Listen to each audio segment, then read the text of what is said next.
وجود زن سے ہے تصویر کائنات میں رنگ، اسی کے ساتھ سے ہے زندگی کا سوز درون۔ معزز اساتذہ کرام، محترم حاضرین محفل اور میرے ہم مکتب ساتھیوں، آج کا موضوع نہایت اہم اور فکر انگیز ہے۔ تعلیم نسواں یعنی خواتین کی تعلیم۔ یہ وہ چراغ ہے جس کی روشنی سے نہ صرف گھر بلکہ پورا معاشرہ منور ہوتا ہے۔ خواتین کا تعلیم یافتہ ہونا دراصل قوم کی تعمیر کا ضامن ہے۔ یہی تعلیم ہے جو عورت کو خود مختار، باعزت اور باوقار بناتی ہے، اور اسے معاشرتی ترقی کا ستون بنا دیتی ہے۔ مرد اور عورت زندگی کی گاڑی کے دو پہیے ہیں۔ گاڑی کبھی سے نہیں چل سکتی، اس کے لیے دونوں پہیوں کا ہونا اور صحیح حالت میں ہونا لازمی ہے۔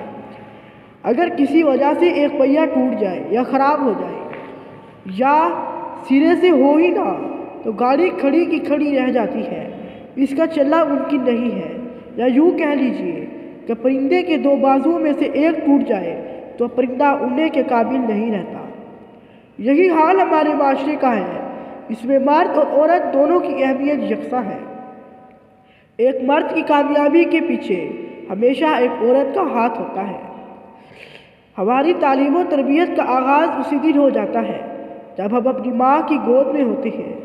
ایک باعلم عورت نہ صرف خود کامیاب ہوتی ہے بلکہ پورے معاشرے کی کامیابی کا ذریعہ بنتی ہے۔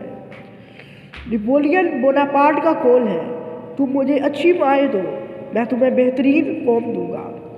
نبی کریم حضرت محمد صلی اللہ علیہ وآلہ وسلم نے ارشاد فرمایا، علم حاصل کرنا ہر مسلمان مرد اور عورت پر فرض ہے۔ اس سے صاف ظاہر ہوتا ہے کہ اسلام میں عورت کی تعلیم کو بھی اتنی ہی اہمیت دی گئی ہے جتنی مرد کی تعلیم کو۔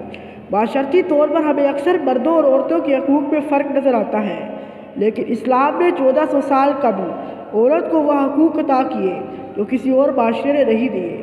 تعلیم کے میدان میں بھی اسلام نے عورتوں کو بھرپور موقع دیا تاکہ وہ اپنی صلاحیتوں کو اجاگر کریں اور معاشرے کی ترقی میں اپنا کردار ادا کریں۔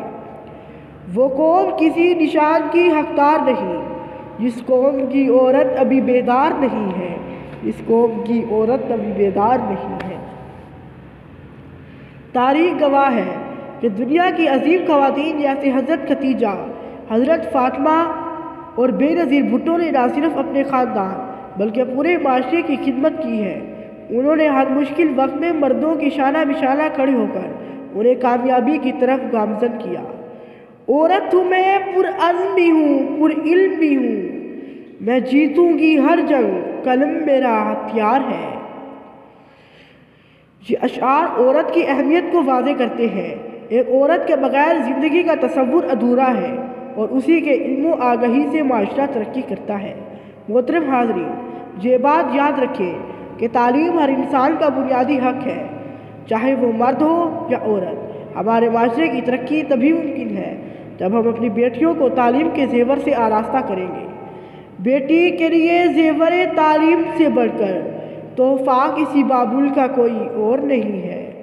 آئیں ہم سب مل کر اس پیغام کو عام کریں اور اپنی عورتوں کو تعلیم یافتہ بنائیں تاکہ وہ ایک بہتر مستقبل کی ضمانت بن سکیں۔ اللہ ہمیں اس مقصد کو پورا کرنے کی توفیق عطا فرمائے، آمین۔